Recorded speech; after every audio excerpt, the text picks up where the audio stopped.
Question, Mr. Busdecker. This is all voluntary, if I remember correctly.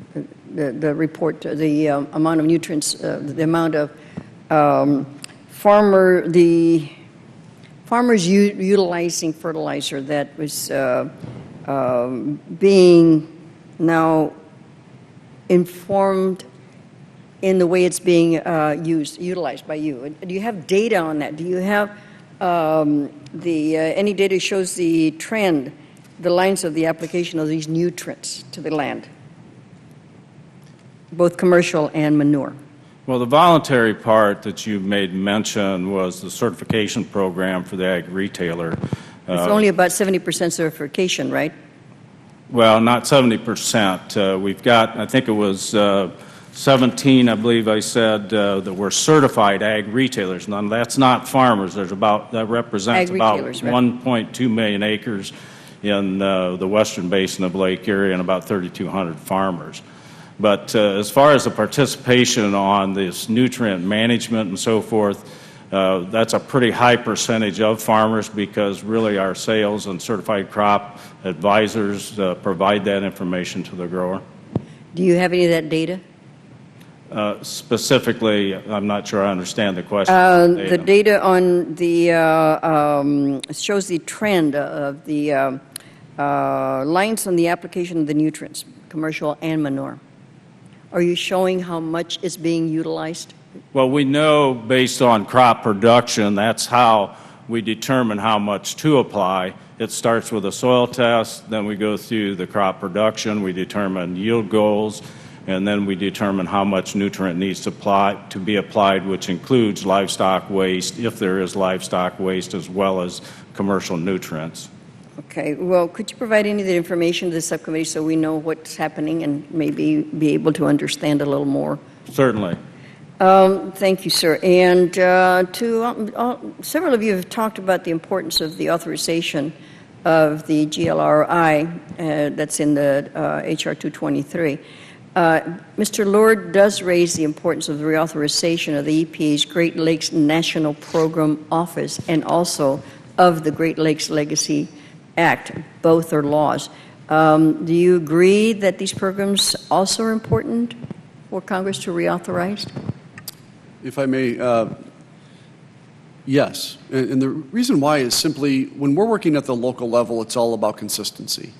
And if you know, for instance, if you have a developer coming into a city like ours where you've just done a brownfield redevelopment, and that person, that investor knows that they're coming in, but they're going to need some additional EPA work to make that happen, to create that better riverfront or lakefront, then if there's a consistency in the program, you know that if you don't get it in the first year, you can still apply the next year and still try to work through those to make those blend together.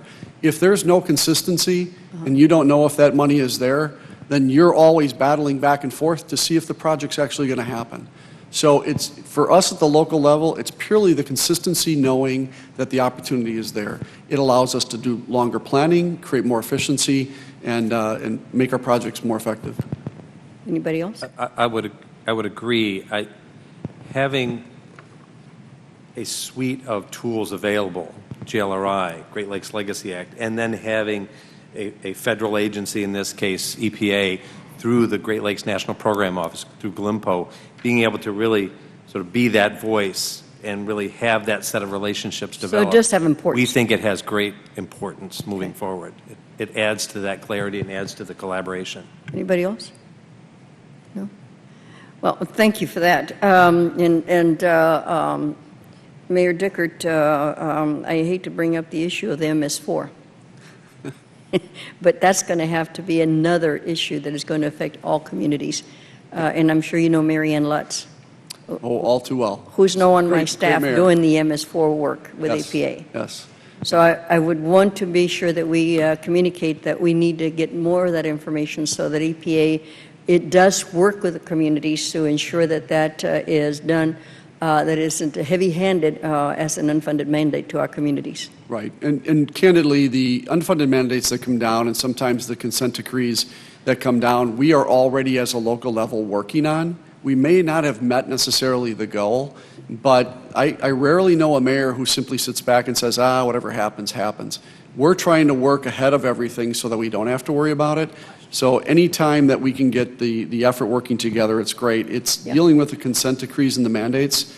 I always tell everybody it's always better to work together. Well, yeah, but keep members of Congress informed because they don't know anything about the stormwater ratio, or many of them are not aware that it's going to be an unfunded mandate on their communities. Absolutely. And they're going to be happy raising wholly, you know what, when it comes down as a mandate. Yep, absolutely. To Mr. Lord, some have criticized the GLRI for the pace which expends the funds.